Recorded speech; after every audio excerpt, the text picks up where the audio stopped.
As you journey through life, it becomes clear that the measure of fulfillment isn't found in the number of voices surrounding you, but in the quiet symphony of your own thoughts. When I look back on the roads I've traveled, graveled and smooth, sunlit and shadowed, I see my younger self chasing something I thought would make me whole. Connection, approval, a seat at every crowded table. Youth whispers that happiness is a coin you drop into the fountain of other people's acceptance. But time, with its gentle and unyielding patience, has taught me otherwise. In our youth, we collect people like bright, shiny things, summoning laughter in busy rooms and memories that fill albums and hearts. You become adept at saying yes to invitations, mastering the art of small talk, weaving yourself into the tapestry of other lives. You sacrifice your energy for connection, your evenings for companionship, your silence for banter. And for a moment, it feels like the perfect recipe for a life well lived. After all, isn't that what we're told? The more, the merrier. Friendship is gold. Loneliness is something to be conquered, vanquished with the noise of togetherness. But there is a quiet truth that only reveals itself with age. The ache that comes from being surrounded yet unseen, sitting in a room teeming with voices, but finding no echo for your own, pretending to be delighted when inside your spirit is exhausted from giving so much of yourself. In youth, we rarely pause to ask, do these people nourish my soul, or do I merely fill a gap in their world? Only with time do we start to untangle the difference. After decades of loving deeply, losing painfully, and forgiving bravely, I've learned that not all company is good company. Some connections give, while others only take. There is kindness, and there is convenience. There is love, and there is utility masquerading as affection. I have been the friend you called at midnight, the sibling who always showed up, the neighbor who offered more than just sugar or advice. For years, I measured my value by the needs I met, by the smiles I conjured. But cracks formed when the giving went only one way, when my own needs were met with silence, when my joys and sorrows echoed against empty walls. Heartbreak doesn't always come with grand betrayals. Sometimes it arrives quietly, in unanswered calls, in invitations rescinded, in the realization that your place in someone's life was always conditional, always fragile. As the years rolled on, these small wounds accumulated. I kept the memories, the old letters of every friendship, because they mattered, they shaped me. But their weight grew heavy, and I understood that some relationships are meant to be outgrown, cherished for what they were, released for what they can no longer be. In the twilight of my life, I found wisdom dressed not in bitterness, but in discernment. I began to guard my peace as I once guarded my possessions. Not everyone earns the right to enter your quiet spaces. The cost is high. The currency now is mutual respect, gentleness, and authenticity. The people I hold closest are the ones who stayed, not because they needed something from me, but because they saw me, listened, and cared long after the music stopped. My days are quieter now. I wake to birdsong, not to a flurry of notifications.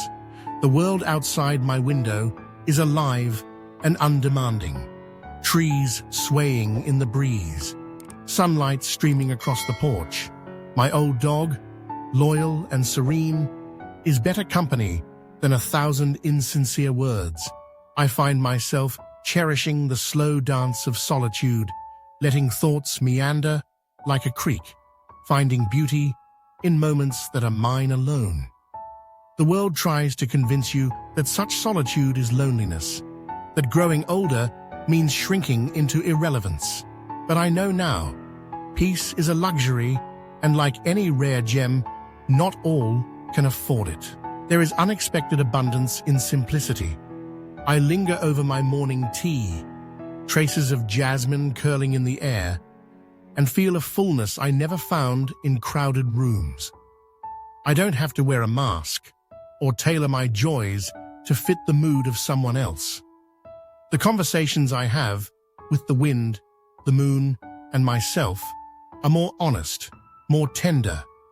Freedom, it turns out, comes not from being everywhere with everyone, but from being exactly where you wish, with precisely who you wish, even if that is only yourself. Time has proven to be my greatest teacher. It reveals what no hurried year can. Who sees you, truly, who you become when no one is watching. It has shown me the difference between applause and understanding, surface and depth, attention and affection. There are those who stand beside you in triumphs, who hunger for the warmth of your celebration. But their shadows fade when the light dims, when joy is replaced by need. Then only the genuine remain, the ones who comfort you when the world is indifferent, who linger when the music fades. If you are lucky enough to have a handful, just a handful of such souls, treasure them, hold them close, offer your gratitude, and let them know they are seen. It is far better to walk a quiet path with a few steadfast hearts than to lose yourself in a sea of fair-weather faces. As I sit on my porch, I embrace the lessons of a lifetime.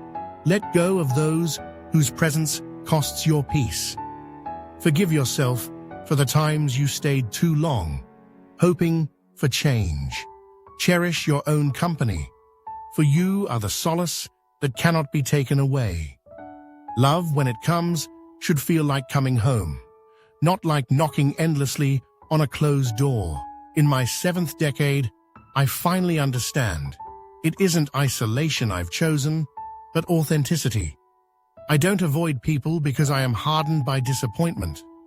I walk a quieter road because I am softened by wisdom. My peace is precious. My days, though fewer, are richer. And in this stillness, I carry within me all the laughter, lessons, and love that truly matter. That, at last, is enough. When I look back on the years that have shaped me, I remember a time when the idea of aging felt intimidating, almost suffocating. In my youth, growing old seemed like shrinking, like watching the vibrant colors of life fade into gray. There was a sense that with every candle added to the birthday cake, you somehow lost part of yourself, your relevance, your excitement, your opportunities. I feared losing my spark, my place, even my importance in the story of life. But time, as it turns out, is not a thief. It's a teacher. With every year, clarity arrived quietly and sat beside me. I began to measure joy not by the loudness of my celebrations, but by the tranquility of my mornings. I started valuing open-hearted conversations, the kind where someone asks how you really are, without any agenda in the shadows of their words.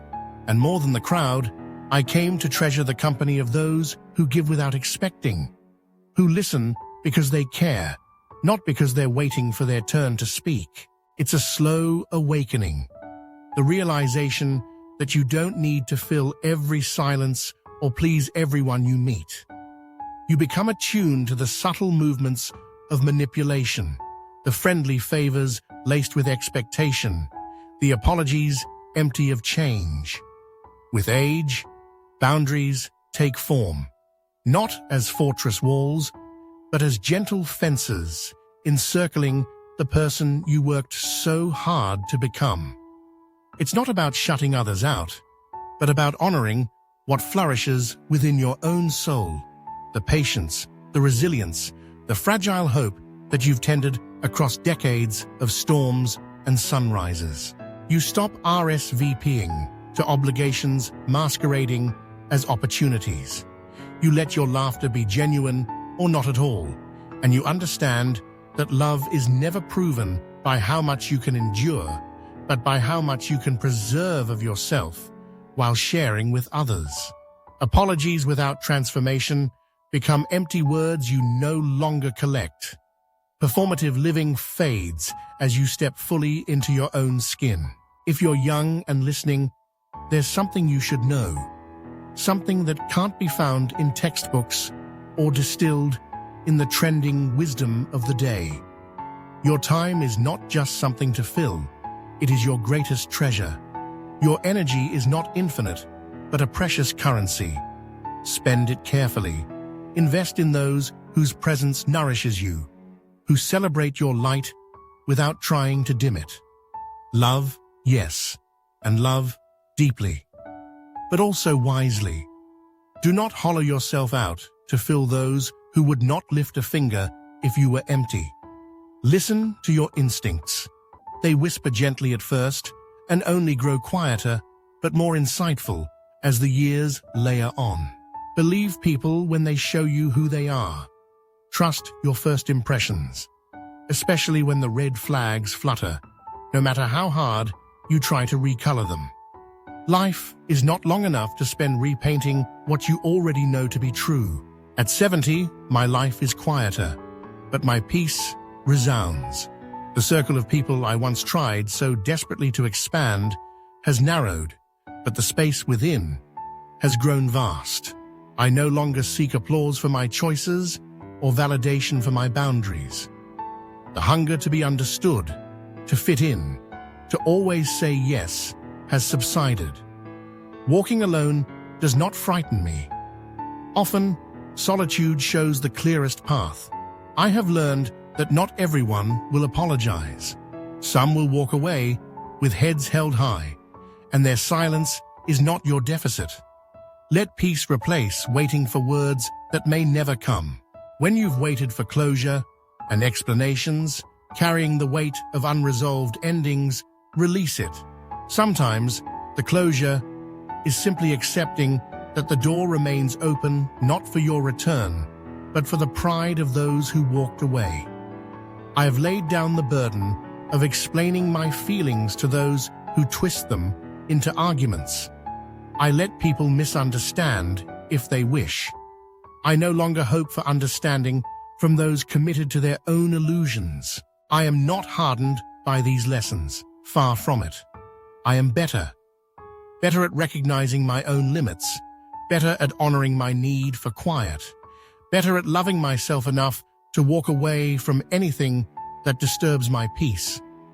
I have crossed through enough storms to know the value of calm. My time, my emotions, my space, they are gardens, and I am the gardener. I cannot welcome every traveler, nor can I rescue every lost soul. I guard my heart, not out of bitterness, but out of gratitude for all I have reclaimed. Now, what passes for courage is simply the capacity to leave gracefully. No drama, no accusation, no fanfare. The gentle decision to depart, to breathe freely, to heal in silence. Some acts of love are not thunderous declarations, but quiet departures, steps taken away from chaos and toward your own becoming. And still, the years deepen. My circle grows more selective, but each conversation holds gravity and truth. The laughter that remains is honest, no longer a mask, but a reflection of genuine connection. Silence, once awkward, is now a balm. The few who remain are no longer just friends. They are the ones who stood witness to your changing seasons and stayed, whose presence feels like coming home. To anyone younger, let this be a gentle warning and a bright hope. Do not wait for decades to embrace the shelter of your own peace. Do not give your heart to people who confuse your worth or contort your joy into uncertainty. Your joy should never ask you to question if it's real. Your relationships should be wind at your back, not anchors at your feet. I have learned that distance is not spite, it is self-protection. When people ask why I've retreated, I smile quietly. Some truths cannot be justified to those who are committed to misunderstanding your growth. Peace is not always noisy or obvious. Sometimes it is simply found in the stillness of your own breath, in the gentle confidence that you no longer perform, hustle, or chase approval. You have finally come home to yourself. Perhaps this is the sacred gift of age, not becoming invisible, but honoring yourself as sacred. You carry stories of pain and joy too vast for small talk. You value being present over being popular. Presence, meaning, peace, these become your guiding stars. It took me 70 years to learn this. But you, whoever you are, wherever you are, need not wait so long to choose yourself. Consider, what if those you anxiously pursue today are the very people your future self will walk away from? Quietly, peacefully, to protect your well-earned serenity. Peace is the one currency that never loses value. Spend wisely. Because in the end, what if the people you're chasing today are the very ones your future self will avoid to protect your peace?